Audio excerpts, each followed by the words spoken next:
Hey guys, this is Lee and Eric here with the Assorted Crackers. We need to tell you, we just got through interviewing Walker Jones, and boy, it was packed with all kinds of information. Walker Jones, Executive Director for the Grove Collective. He gives us an inside look at the battle for the Ole Miss roster after Lane Kiffin left and how the Grove Collective held. He talks about the recent legislation and court rulings that are allowing some of last year's graduates back onto the field, including our two best middle infielders on the baseball team. So you're going to hear about all this. You're going to want to tune in. And as Lee said, you're going to want to come back for episode 2 as well. Hello and welcome to Assorted Crackers. I am here with Lee. And I'm here with Wilson, and we're also here with a very special guest. Walker Jones is back with us to help us kick off the college football season. Folks, it is 100 degrees outside, but in 2 weeks we'll be playing football. And so just like last year, Walker's here to talk a little bit Ole Miss, talk a little NIL. Walker, since the last time we had you on, there have been a few developments. Let's just think of a few. Ole Miss came within just a minute or two of making the national championship game. Right. Somewhere along the line, the head coach decided to take a new job, and suddenly that NIL collective came handy because the team was under attack. We had a lot of people who wanted a lot of talent going to LSU, and we managed to hold our own. That's right. We've been involved in some lawsuits for related to that on revenue share agreements that may or may not have been breached. So, and I know I'm just scratching the surface, honestly. Yeah. Trinidad came back for some eligibility around another legal action that went his way. So we got a lot to talk about. And so first of all, thank you for coming back. We appreciate that. Yeah, no, it's good to be back. There is a lot to talk about, a lot of subject matter. And as I said last year, and I'll probably say next year, I'm still in this, we're still trying to figure it out. So still trying to adjust to all the things. I think you named all 5 or 6 things. We could have named all 15. But, well, I was going to say, I'm sure just when you think you've got it figured out and something develops. Always change. But no, it's good. It's an exciting time to be involved. So it's good to be here. Yeah. We'll chop it up a little bit, for sure. But before we get too far into this, you had something pretty exciting come up with, you have somebody that joined the team this year from your house. Well, yes, it was exciting. I have a third generation football player, my dad, and then obviously myself. And really excited about that. He had a good high school career, but like anything, we're parents. Just because I'm in sports doesn't mean I'm any different of a parent. I'm just like any parent wants your kids to just pick their path and enjoy it and give it everything they have. And I think it came down for him. He could have gone to some other places, some smaller schools, but if football ever got taken away from him, he knew he'd be happy at Ole Miss. And my daughter's down there, and they're 13 months apart. So, goodness. But it's good. It's interesting. He got time to pick his number, and he had a couple different options. And he did not wear my number in high school, and really didn't wear it since he was probably 4th or 5th grade, but 29 was available, and he called me and was like, do you mind if I wear your old number? And I was like, of course I don't mind, but you got to do it. That's awesome. You are make sure I didn't wear my dad's number, so you don't feel like you have to. But that's pretty cool, though. Well, and he found a picture of him when we were living in Baltimore when I was working for Under Armour. We came down for a game, and he was 6 years old. And he had a Ole Miss jersey number 29 with W. Jones on the back. And my wife took a picture of him standing on the sideline watching the guys run out and warm up. And he's wearing number 29. And my wife kind of dug that picture up and sent it to him. And I think once he saw that, he was like, okay, yeah, I think I want to be number 29. So, but again, awesome. I wanted to be his That's choice. amazing. And so really excited. And he's drinking from a fire hose and he's trying to figure it out. So, well, that's awfully big of you because I hear some former players get upset when their numbers get reused. Well, yeah. Some of them.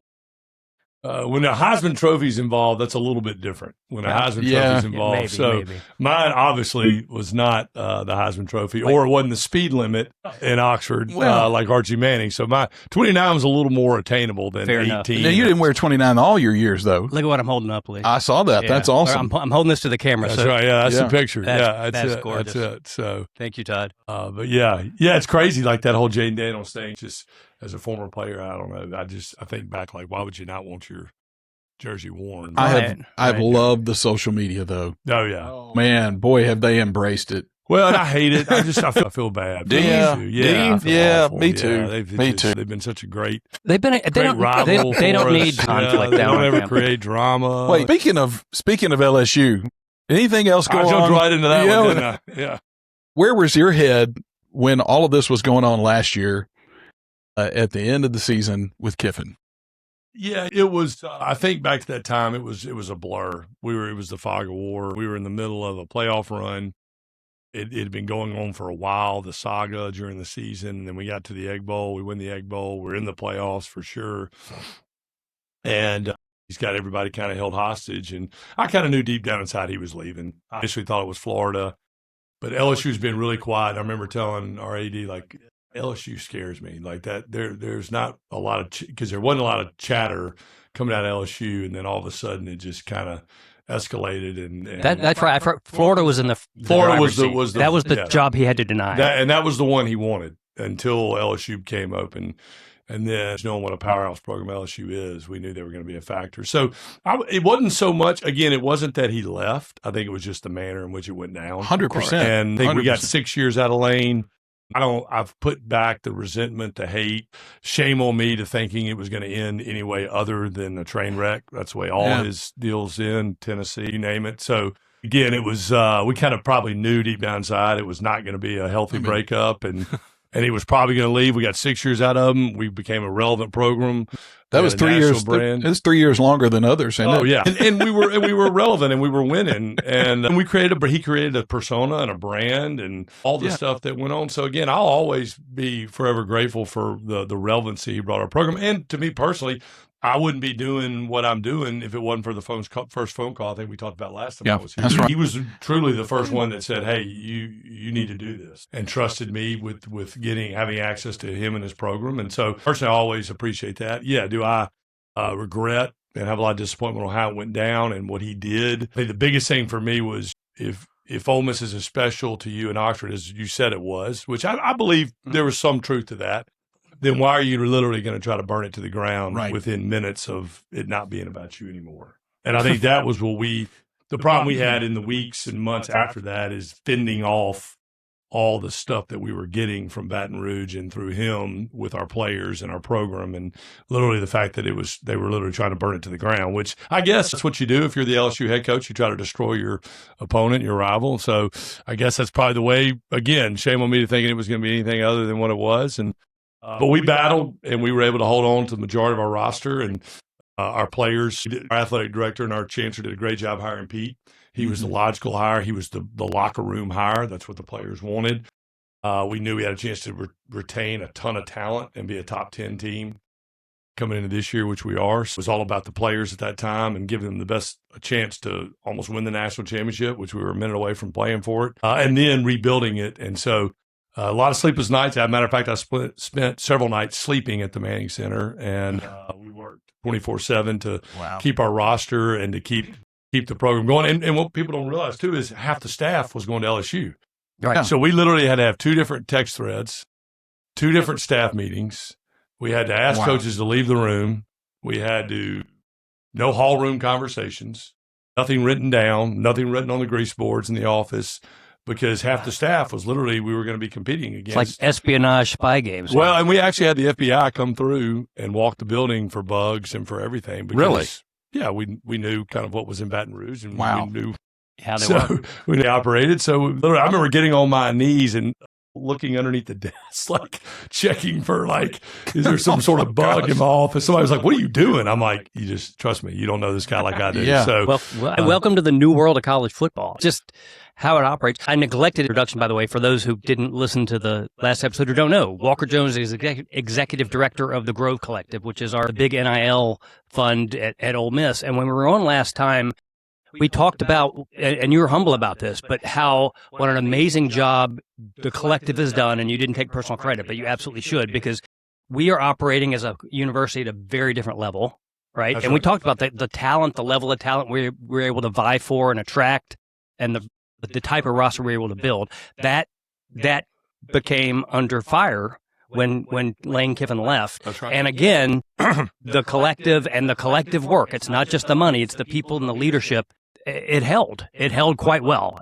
And yeah, we lost a couple of players, but the talent that he wanted off this roster is still sitting in Oxford. Oh yeah, we fended off 90% of the challenges that came our way, which is funny because none of those guys were in the transfer portal. But anyway, funny how that happens. Yeah, funny how that happens. But anyway, Well, holding on to the coaches was huge too. yeah, it was. And look, and I'll say this for guys like Charlie Weiss and Kevin Smith and some of the others that stayed behind and coached, they were put in a really tough situation. I don't begrudge those guys.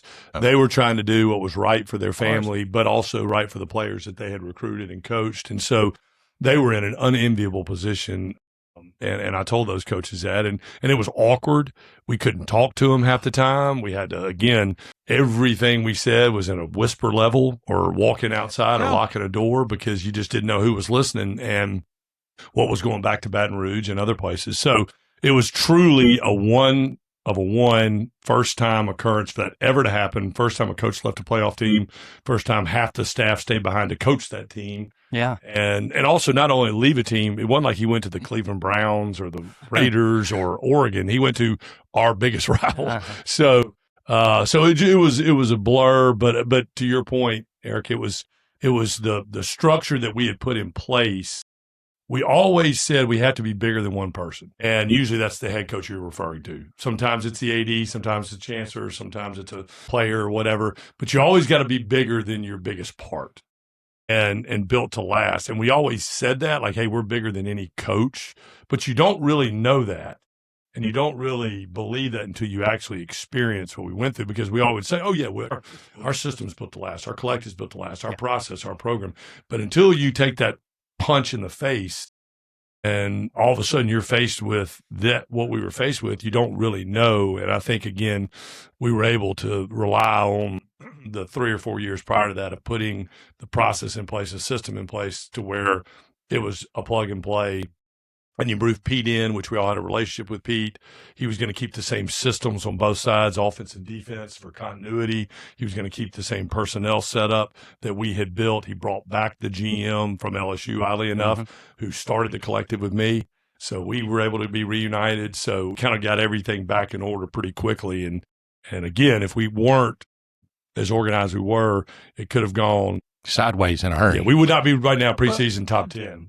Sure. I would say that is a real testament to building something that is at its core not something like that could fall apart. I mean, you get hit with, we had a Tomahawk missile that went right in the middle of our battleship, and we could have sunk. Well, but the players didn't, the coaches didn't, the administration didn't, you guys didn't. It is a real testament to the mettle that the program has been built on. And let's be candid, the Ole Miss that we grew up rooting for and loving, that wasn't what we were used to. This is a different day. And that again, we talked about this on the last episode that you joined. We are operating at a different level because we have our act together. We have leadership. We have motivated boosters. And now we've got an amazing track record that shows we can do things that if you felt like we were not capable of competing at the very highest levels, that is out the door now. We've shown we can do it. Yeah, it's you have to have proof of concept at some point. Yeah. And until you have proof of concept, you don't really know.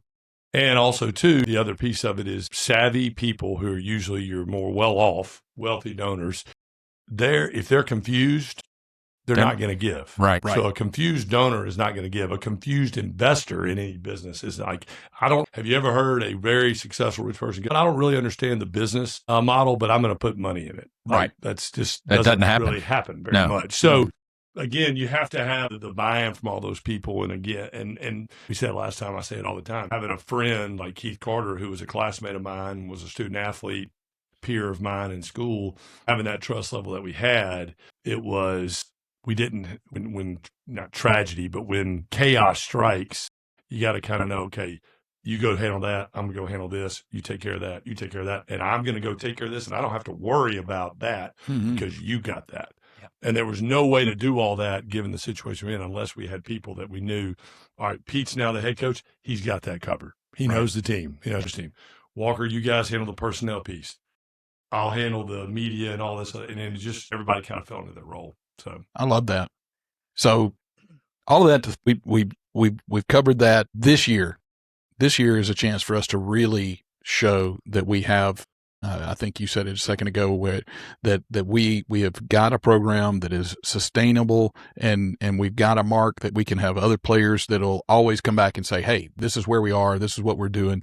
And this is a place that I can be successful in. This is a place that I can win a after season awards. It's a chance for me to play in the playoffs. It's a chance for me to have a big time opportunity to go play in the NFL. That's right. And so it's a testament to all that. So this year, I guess everybody, all the fans, probably more than anybody else, is circling September 19th. Right. And that's the thing. We've talked about it internally. I know we had a kind of a speaking circuit this spring where he went around and did donor events and took questions from the crowd. And inevitably that question came up, first or second. What about September 19th? What do you think, Coach? And again, it sounds cliche-ish, but it's really the only way you can look at it is, look, that game's big. No matter if Mickey Mouse is coaching them. Like again, I played in that rivalry. Mm-hmm. Others have played. Like, that game doesn't need a lot of juice. Right. So it's important anyway. And now you bring the Lane piece into the whole thing. And as cliche as it sounds, the players and our fans to some degree, I know this is not reality, but to some degree have to just remove that factor as much as you can from the hype. Now, during the game, if you want to boo him and all that kind of but like leading up to the game, it's got to be about how do we beat LSU, just like we try to do. Are we going to have mustard detectors? Yeah, I don't. Golf balls. It's going to be, look, and again, I get it. Our fans are passionate. Livid. They're passionate. They're livid for a reason. Should be like, that'll deal somewhere. And yeah, well, or golf balls. One of the two. Yeah. But look, Lane will do what he always does. He'll stay quiet until the week before, and then he'll throw something out there again about like he did in the Vanity Fair article or something, and he'll poke the bear a little bit. And again, our fans are going to react to a degree, and that's why they're fans, and they earn the right. They pay a lot of money to go sit in that stands, and if they want to boo and all those things, they can. But I think for us, it's like, again, it's got to be like, that's our SEC opener. That's a huge game for us. We played 9 conference games this year, not 8, 9. So every game is even that much more important now. And nearly every one of our conference or opponents this year are ranked. Right. We play 6 ranked teams. 6 top 25 including teams. Louisville. So again, I think, look, the 19th, again, the ticket request, my family, my friends, everybody like, oh my gosh, that game. And I don't know how it'll be that week. I'm not going to do any media or anything. I'm going to keep a low profile, and I'm sure a lot of us are taking that approach. And he's going to say, look, it's an important game because it's LSU and it's our SEC home opener. Are there other things out there? Are there other emotions? Absolutely there are. But we don't need any extra motivation to try to beat LSU. That's right. No, I love that. Those players, like, you've got to really, and again, as hard as it may be, it's like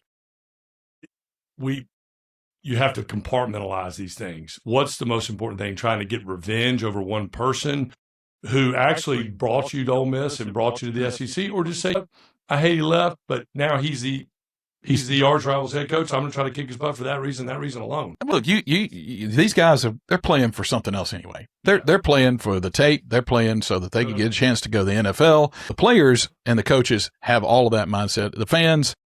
My plea is to the fans, come on, guys, let's do the right thing. Well, and we need to keep in mind, too, that according to one of the sources, we have the 5th hardest schedule in the country. Uh-huh. Yeah, and so it's not just that game. Yeah. After that game, we still have to play Texas, Oklahoma. We go to Florida the next week. Oh, Swamp, man. It's like, everybody's easy. like, man, that's September 19th game. I go, what about the 26th when we play in the Swamp at night? Right. Like, you think that's going to be a cakewalk? Right. No. So, like, we're not getting an 11 o'clock game? Yeah, no, of course not. So, but to your point, that's what you have to look at. And you said it 100%.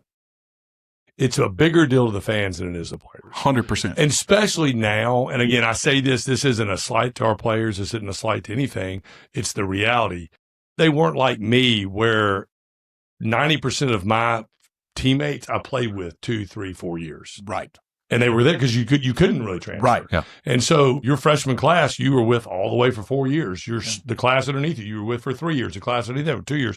So you knew everybody. And those players all developed an affinity and a deep love for Oxford and Ole Miss because they were there for 3 or 4 years. That's right. Right. So, like, Good point. again, Luke Farrelly or Blake Purchase or Horatio Fields or whoever it may be that we brought in this year that are great players, Jonte Cook, they've been in Oxford less than a year. Right. So like to them, they're gonna get off that bus going, we got to beat LSU today. Yeah. That's So the like chore. there's 30. I just want to score a touchdown, coach. Yeah, there's 30 to 40% of your team that didn't play for Lane or weren't recruited by Lane that are going to play real minutes. And to those people, they're just kind of like, hey, look, I like Ole Miss. It's fun. Oxford's a neat place.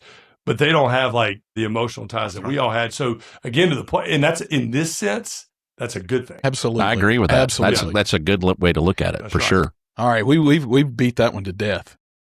What? NIL. Come on, man. Yeah, what What's going on? What's changed? So there's I saw something the other day that there's new rules. Yeah.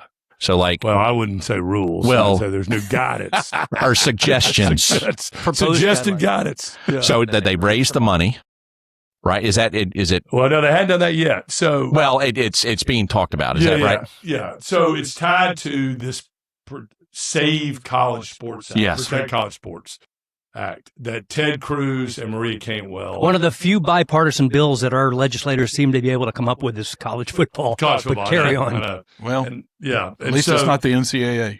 Well, that's the thing. They got together and I've met with Senator Cruz's staff when I've been in D.C. They're actually really intelligent, smart, sports focused. So they know what they're talking about. They needed a Democrat to get on board.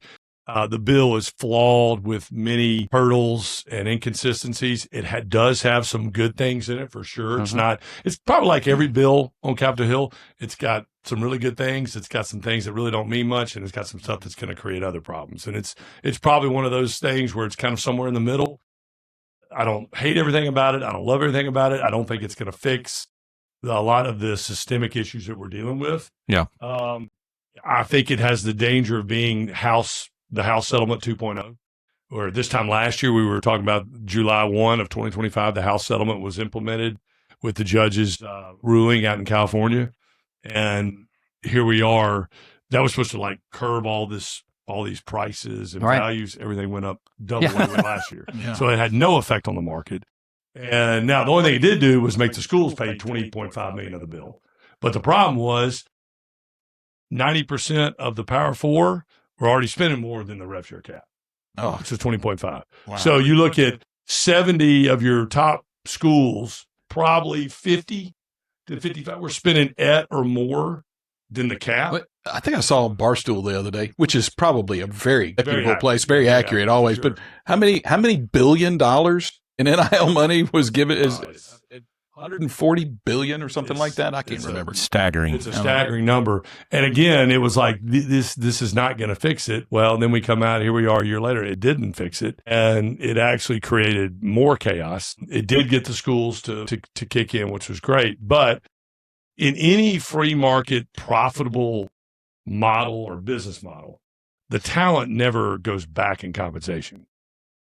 Like, is there ever been a world in this country where if you're the talent and you're creating an industry that's profitable year over year and going up, does your compensation ever go the other way? No. Never. Only if the industry is going the other way. Oh, if the industry's going the other way. Well, it's not. So It's definitely not. to try to say, well, we're going to cap compensation, even though compensation had already exceeded the cap, was foolish to begin with and immediately flawed. And so I worry that the bill now that is bipartisan and it'll probably get a vote. It passed committees. Yeah, I don't think it'll pass ultimately because I don't think the Democrats are going to give Trump a win this close to the midterms. I think that's where politics is It's all going. politics. Yeah. I think, well, that's why I didn't get voted on before this last recess because they could kick it to September. Well, now you're a month out of midterms. And so the Democrats did a good job of like kicking the can down the road. And Because so they knew it's a fair point. Like it's a huge opportunity for a big win. It's on everybody's mind. Doesn't necessarily fix the economy. It doesn't necessarily fix what's going on in the country. It doesn't or open up the Strait of Hormuz. That does not give us better gas Unless prices. they've got a 5-star defensive tackle trying to come over here, then it would open wide open. But like Trump, and that's where I think like Trump, and again, our president does a lot of great things, but speaking out on this, him and Cody Campbell, I think have actually hurt the chances.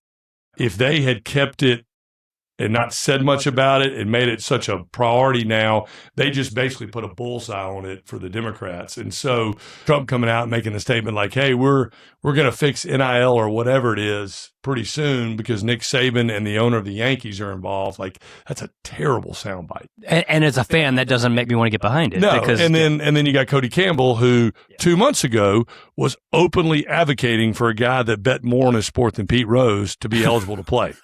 Okay. Because he was a quarterback for his school. All right. So I'm like, all right, so Cody Campbell wants to save college sports, but yet wants a guy that gambled thousands of dollars, hundreds of times on his sport, which if there was an 11th commandment, that would be it. And he was actually politicking for him to be eligible.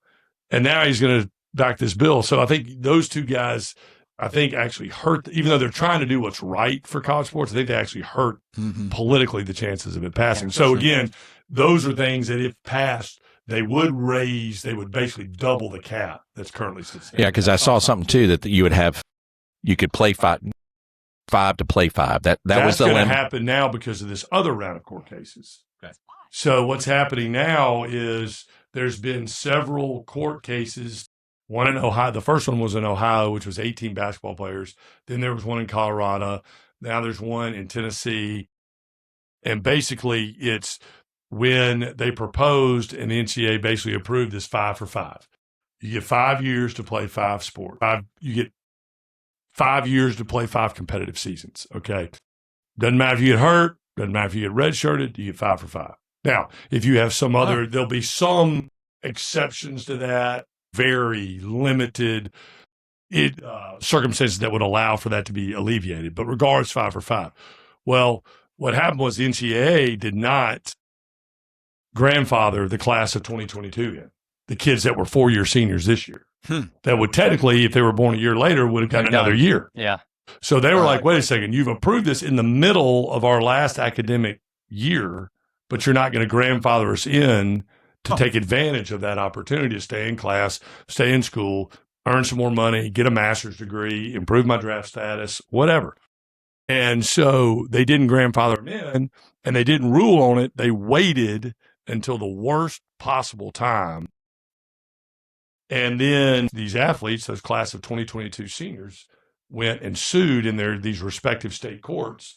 And the judges have started to rule and pat. So basically, and we got a lawyer in the room, basically passing TROs, so injunctive relief, against the NCAA not allowing the class of 22 to take take of this new 5 for 5 rule. That's what's spawning all those lawsuits. I did not understand all that context. They're more popping up every week, but there's court cases where state judges are providing injunctive relief against the NCAA's not grandfathered in 2022, and they've ruled in favor of the athletes. So I've spent the last 10 days talking to those athletes that are eligible now to come back and play for us in certain sports. Now, the problem is football, the timing really doesn't work. Right. Most of those guys have moved on, signed free agent deals, or in the NFL camp, whatever. Baseball and basketball, especially baseball, it has a real impact. Yeah. Like we have an opportunity to bring back our 3 and 4 hole hitter off the team, our 2 corner infielders that batted 3rd and 4th off the Omaha team. Okay. Let's go. Yeah. That could help. So, and those guys were gone, and we replaced those guys in the portal. Right. So now those guys can come back. Now, the difference is the judge's ruling in Colorado, she clarified her ruling saying you cannot circumvent House rules and regulations, meaning most important things. You can't exceed the roster limit, and you can't go additional. You can't have additional rev share dollars. So somebody's going to have to get cut. So now, if you don't have roster spots, you're going to have to cut some. If you really want somebody back, you have to tell somebody, hey, you got to hit the bricks. Which is another lawsuit. Yeah. And then you don't have rev share dollars above the cap to offer because everybody's already spent the rev share. Okay. Because it's you use it or lose it. So everybody spent their rev share. So now the only way to compensate them now is with third party NIL, which is much more complicated than it was this time last year. So you've done a brilliant job of clarifying some of that and the stickiness of all that, but double tap on rev share. Explain that to us and help us to understand how that came about. What does it mean? And I have a follow-up to yeah. Well, essentially rev share. So when the House settlement went into effect, They said, look, the schools have to share a percentage of their revenue that they're making off these young men and women. Okay.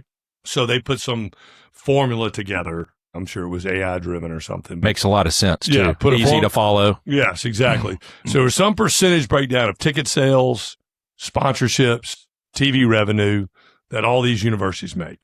And they came up with $20.5 million.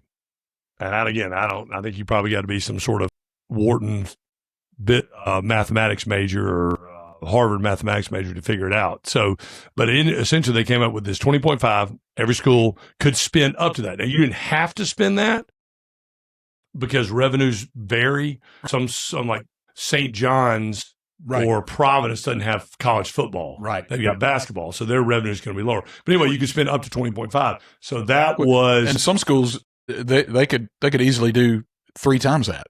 If they wanted to, if they could. If they could, yeah. They could. They but could. so this House settlement said you can only spend $20.5 million. Okay. And then it'll go up every year, 4% for inflation every year. It'll increase. So like this year, it's like $21.8 million or something. Okay. So essentially, and you can break that out however you want to. So you can spend all that on football if you want to. Okay. You don't have to spend on every sport. You don't have to spend on every kid. So like at Ole Miss, we spend it on our top 6 or 7 sports but other schools will spend it on their just 3 sports or just 2 sports. Sure. Or they'll try to spread it across all their sports. It really just depends on what you want to do. And so football, when you do break it up, you basically, there's like a percentage where football gets 75% of what you're going to spend. And so again, when you're in the SEC, well, you better be spending 70%. Anybody that's not spending the max on football in the SEC is, You're They're SOL. falling yeah, you're not winning a lot of games. Sure. So you got to spend that 75% of the 20 point of the total cap. So 75% goes to football, and then you just break it off after there. Well, you have to also remember that, and this is clarity for anybody that doesn't understand, football generally is the largest revenue producer. It pays for everything on most campuses. Yeah, you really only have most schools in the SEC have a minimum of 2 sports that are revenue producing. The ones that are doing it well have 3. Very few maybe has 4. Okay. Tennessee maybe with men's and women's basketball, baseball, and football. Yeah. Florida with maybe baseball, softball, football, and basketball. Okay. So you really, revenue producing really kind of runs out at about 4 sports. There's probably somebody out there that has a 5th sport, but really 4 sports. And average SEC program university has about 20 total varsity sports on campus. So that's a small percentage of your total athlete population. Right. Is revenue generating. Football drives everything. So they get the majority of share, and then you just kind of staircase off there. But essentially, pretty much everybody at SEC was already spending more than the 75% of the $20.5 million. So Of course, that's where we all got upside down. So then that's where collectives were really important, like the work that we do, not only helping manage the rev share, because it's all one big number for an athlete. Right. So when you're talking to an athlete, they don't really like, is this rev share? Like, your deal is your deal. Total number. The big, Show me the money. Yeah. And they want to know what is the total number? Now, again, then the agents get involved. Well, how much is this? Because there's different stipulations. Rev share, you really don't have to perform any duties for the money. NIL, you're technically supposed to.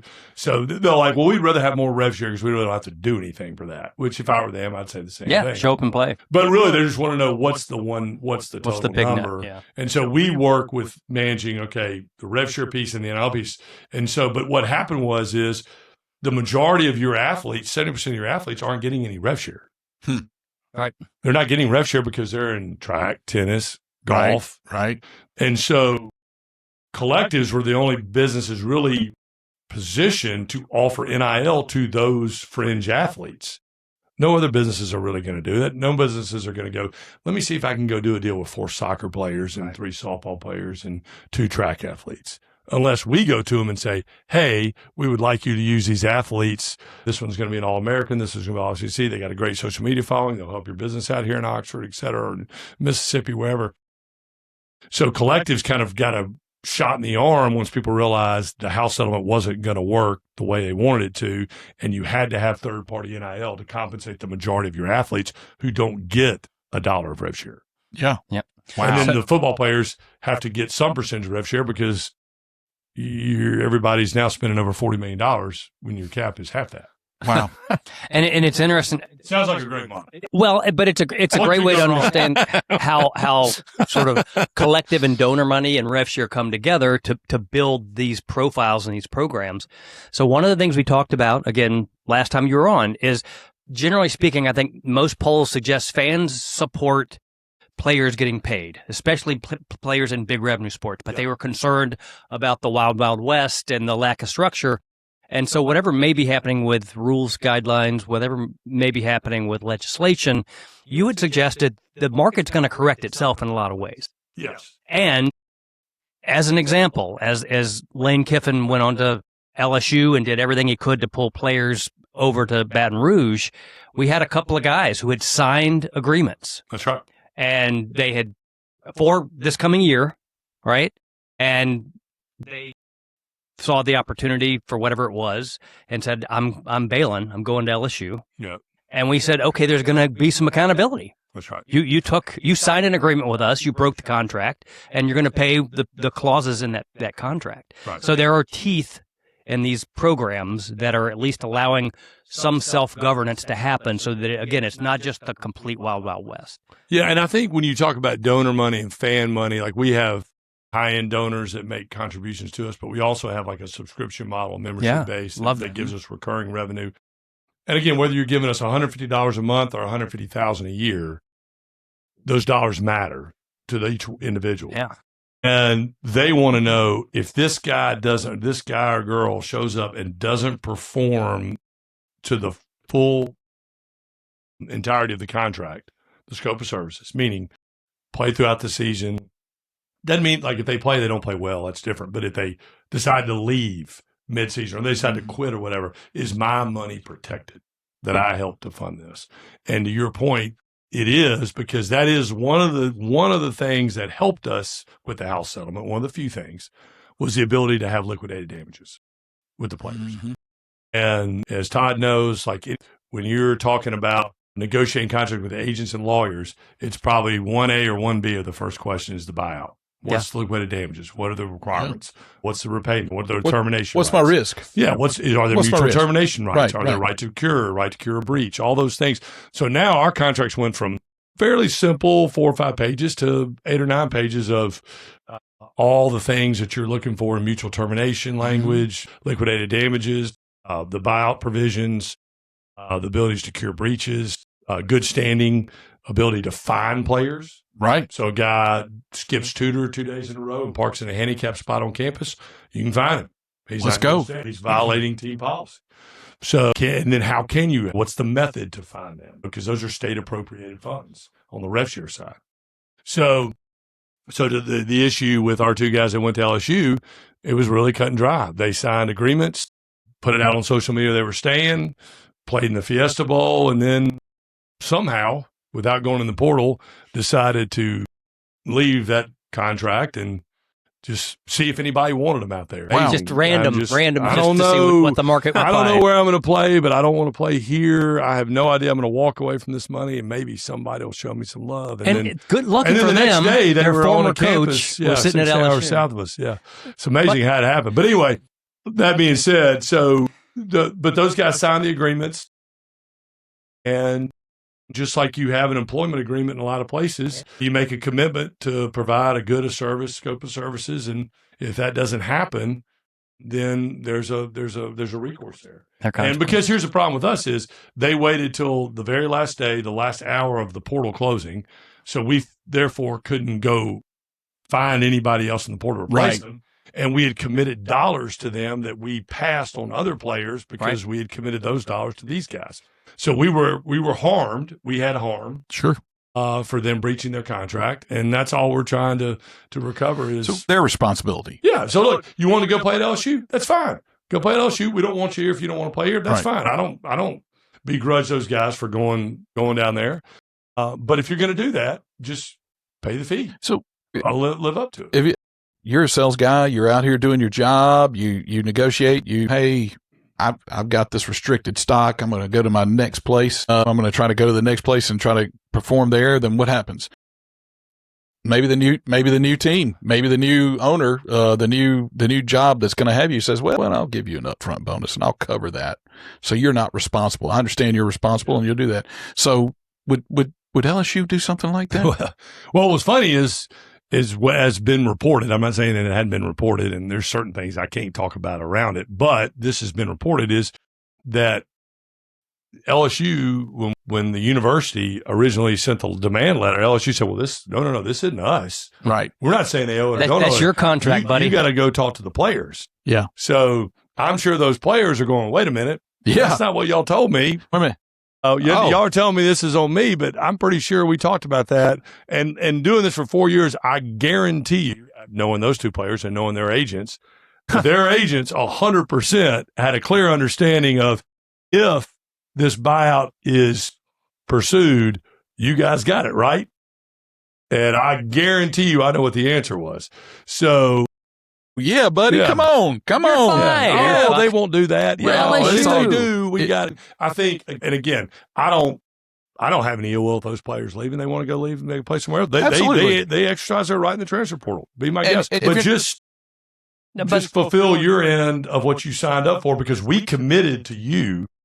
So you need to do what's right on your end. And I think it'll end up getting settled, I'm sure. But Sure. Happy here. I don't want you here. That right there did wonders for our fan engagement and our donor engagement, because our fans are like, thank you. You're actually enforcing these. You're these enforcing teams. these things, and now I feel much better writing those checks, knowing that you guys aren't going to let my money go into a black hole. So it was like, hey, you want to play that game?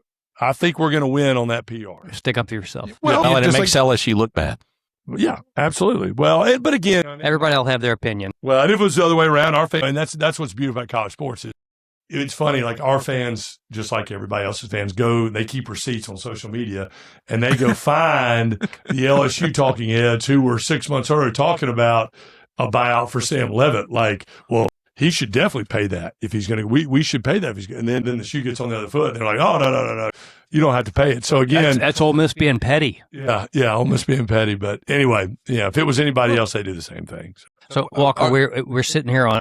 You had a But question. I was right back to so LSU though is if they were going to help out with that, let's just say that they decided in the kindness of their heart to honor something that they might have reportedly said. Have they run out of money? They've got money, but how do they do that? But can it come from a different bucket? How does that work? Well, there's a lot of places that are pretty good at moving money around. I think those guys are $100 probably as good as handshakes anybody. here and there, right? And they got plenty of money floating around there. Again, how the mechanism to actually do it, because here's the other piece of it, and the reason not only do we have to have that $1 million back to function? No. Now, would it be nice to have $1 million cash to put? Of course, but we don't need that to function. The biggest thing for us is you have to take that $1 million hit on your cap. Yep. Yes. So when you constructed that roster, you have to factor in buyout money into your cap. That's where I was going. That's what I'm saying. So everybody's like, what do you, and all the fans are DM like, you guys really need that $1 million that bad to pay the bill? Obviously, almost as broke, they wouldn't care about the money. It's like, no. Now, first of all, anybody in the right mind ain't going to turn down $1 million cash for anything. All right. But second of all, it wasn't about us getting the money back so we could operate. It was you have to take the penalty on your salary cap. So you're at 19.5. Yeah. So $1 million, no, on your football salary cap. Oh, So your football salary cap, there's $1 million you got to now find. And so that means you probably got to go have some tough conversations in that locker room with other that players who Hey, thought I they know had a we deal. told you were going to get this, and we're going to have to pull some of that back. I got some deferred comp coming your way. Yeah, exactly. So that was the big thing, because I know if that happened to us, if we had $1 million, it would create havoc. Just Absolutely. on how do we reclaim it? Where do we take it? Because they've got it tracked down to the penny to get the most players, the most talent they can get onto that camp. That's right. To be continued. Guys, we had so much information. We had to cut this into 2 episodes. Stay tuned to next week for more information with Walker Jones.